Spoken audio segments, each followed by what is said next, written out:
Hello everyone, welcome to my channel. Please subscribe and keep watching more details.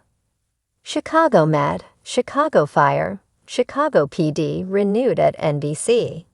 ABC has renewed Chicago Med, Chicago Fire, and Chicago PD for new seasons. The renewals bring Med to season 11, Fire to season 13, and PD to season 15. All three shows currently air back-to-back on Wednesday nights on NBC, where they remain incredibly popular even this far into their runs. Per NBC, the three shows have reached nearly 46 million total viewers this season to date across NBC and Peacock. All three series are produced by Universal Television in association with Wolf Entertainment. Dick Wolf and Peter Jankowski are executive producers across all three shows. Alan McDonald and Stephen Hootstein are also executive producers on Chicago Med, while Andrea Newman, Reza Tabrizi, and Matt Whitney are also executive producers on Chicago Fire. Gwen Sigan, Chad Saxton, Gavin Harris, and Jason Begg serve as executive producers on Chicago PD. Renewals for all three shows were seen as virtually guaranteed going into the NBC Universal upfront presentation in New York on May 12, pending the usual budget talks and trimming. Wolf Entertainment maintains a very strong relationship with NBC under the company's rich overall deal with Universal Television. Renewals for Law and Order and Law and Order SVU are still pending. Law and Order, Organized Crime, starring Christopher Maloney, recently launched its fifth season on Peacock. ABC still has a number of decisions to make vis-a-vis renewals or cancellations.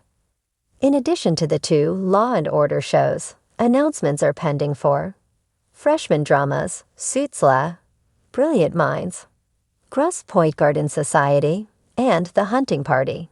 Sophomore shows The Irrational and Found, and comedies Lopez vs. Lopez and Night Court.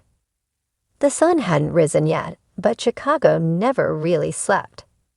The city breathed in sharp gusts off Lake Michigan, stirring up the kind of chill that cut through turnout gear, scrubs, and Kevlar alike.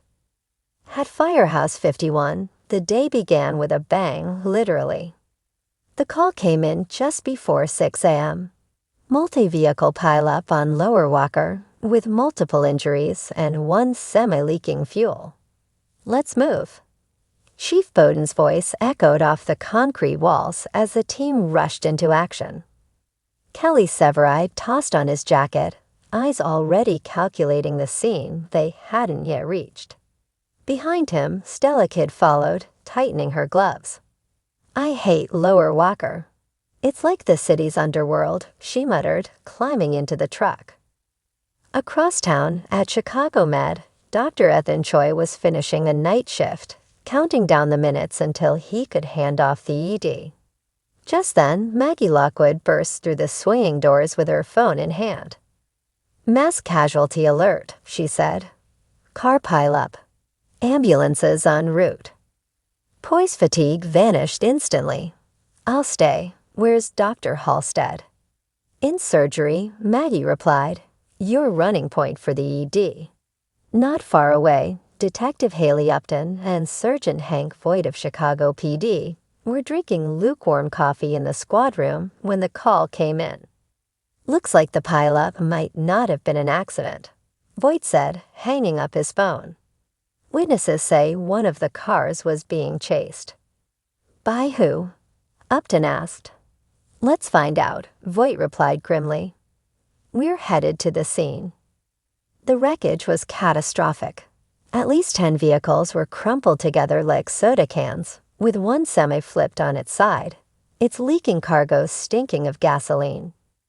Firefighters were already crawling over the wreck, working hydraulic tools, clearing space for paramedics like Sylvie Brett and Violet McCamey to work.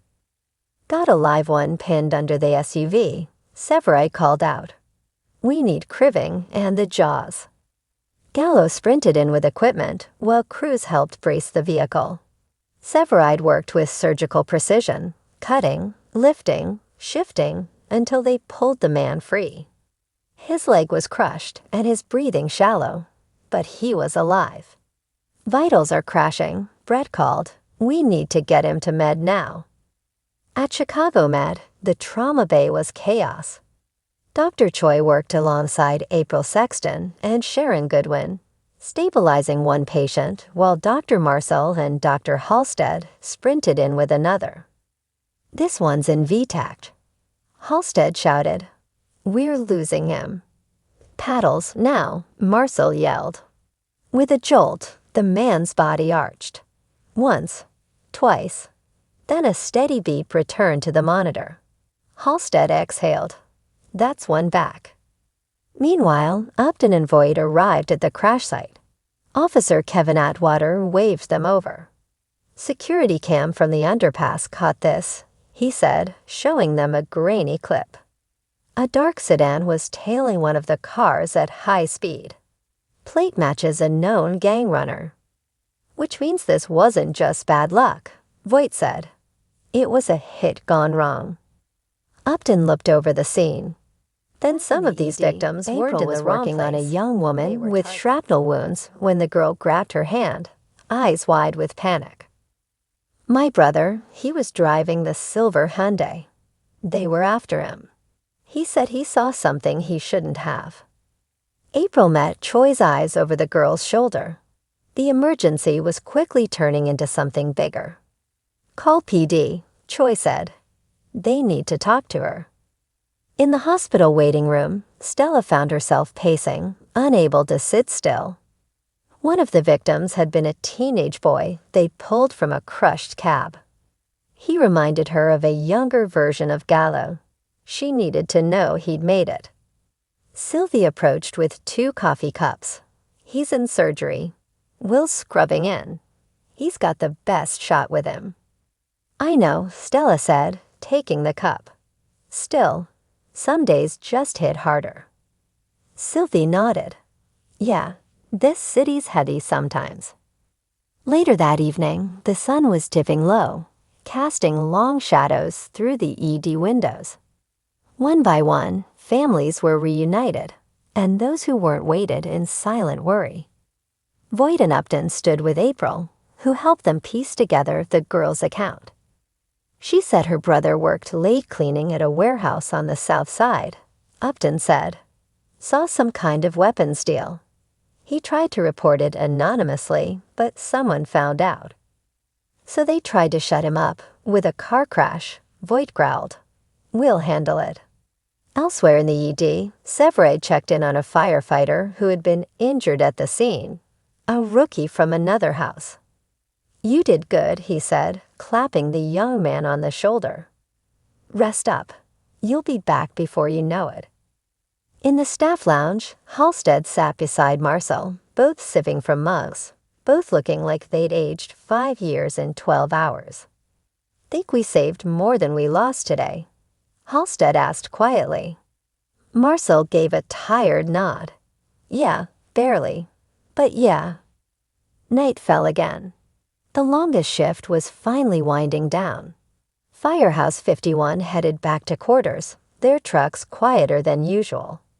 At Med, the lights dimmed slightly as the last of the trauma cases stabilized. At the 21st District, Voigt's team planned the next steps, ready to bring justice for the lives nearly lost. Chicago had taken a hit, but its defenders, in every uniform, had pushed back. And tomorrow, they'd do it all again.